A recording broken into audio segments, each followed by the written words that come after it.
A halin yanzu, ma'aikatar tsaron Amurka ta ƙaryata wani rahoto wanda ya fito daga gwamnatin ƙasar Isra'ila, inda rahoton ya bayyana cewa ƙasar Amurka da Isra'ila suna yunƙurin yin haɗin gwiwa domin komawa da sojoji zuwa zirin Gaza a wani ƙuduri da aka aina shi da burin ƙwace makaman hannun Hamas da kuma lalata maɓoyarsu, ma'ana waɗannan gidajen ƙasa wanda ƙungiyar Hamas ke amfani da su wurin kai farmaki tare kuma da ajiye fursunoni a ciki. Wanda ƙasar Isra'ila ta lalata wani kaso daga cikin waɗannan gidajen ƙasa a lokacin da take fafata yaƙi a wasu yankunan na zirin Gaza, yayin da har zuwa wannan lokaci wasu guraren sai kasance gurare na sirri wanda har zuwa wannan lokaci an kasa gano su. Duk da kasancewar Hamas ta alƙawarin cewa fursunonin nan da suke rayuwa a zirin Gaza suna cikin Gaza fa ba a tafi wani gurin da su ba, kamar yadda ƙasar Isra'ila a baya take zargin wasu ƙasashen makota irin su Egypt da Qatar akan cewa fursunoninta suna cikin wannan ƙasashen, zargin da ƙasashen suka yi watsi da shi tare da ayyana cewa zargi ne kawai na ƙazafi da kiran ƙarya.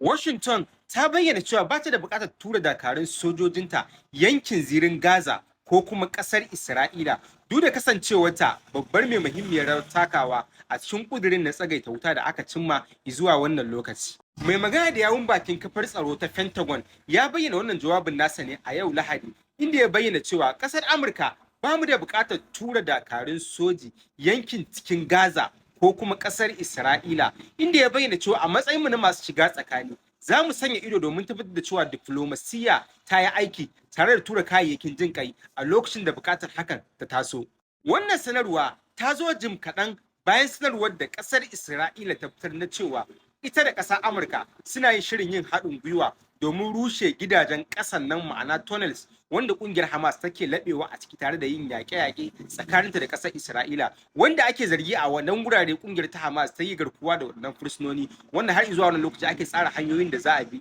a sake su, yayin da a ɓangare guda ƙasar ta Amurka ta barranta kanta da wannan sanarwa wadda ƙasar Isra'ila ta fitar da ita a ɓangare ɗaya. Sai dai a wani ci gaban, kafar ta Pentagon ta bayyana cewa zaman lafiya ba zai kasance ta hanyar tura sojoji ba, sai dai tabbatar da ayyuka na tsaro tare kuma da tabbatar da cewa duka bangarorin guda biyu sun gudanar da yarjejeniyar cikin tsari kamar yadda aka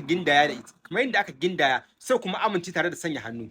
Abin da muke yi shine tabbatar da cewa an bi ka'idoji gurin sakin fursunoni tare da sake gina Gaza da kuma taimakon duk waɗanda suke cikin halin da ya kamata a taimaka musu, a cewar babban jami'in na ƙasar ta Amurka. Ƙasar Amurka ta kasance tana aiki tsakanin Qatar da kuma Masar a gefe guda da Majalisar Ɗinkin Duniya, inda suke bincike akan makamai tare da hanyoyin da za a bi don tabbatar da cewa wannan tsagaita wuta ta yi nasara. Ciki har da binciken makamai kamar yadda ƙudurin tsagaita wuta ya tabbatar, tare da yunƙurin kare rayukan fararen hula daga ci gaba da salwanta bayan tabbatar da wannan ƙuduri na tsagaita wuta. Wannan na nuna cewa ƙasar Amurka a wannan lokaci ta kasance mai son zaman lafiya ba mai taimakon mamaya ba, kamar yadda waɗansu masu sukan lamuran ƙasar Amurka suka zata tun da fari. Yarjejeniyar tsagaita wuta ta kawo ƙarshen yakin shekaru biyu tare da sakin fursunoni a ɓangare ɗaya, tare da yunƙurin sake gina Gaza da shigar da kayayyakin tallafi da na agaji, inda aka tabbatar cewa yunƙurin sake gina Gaza zai biyo baya nan ba da daɗewa ba.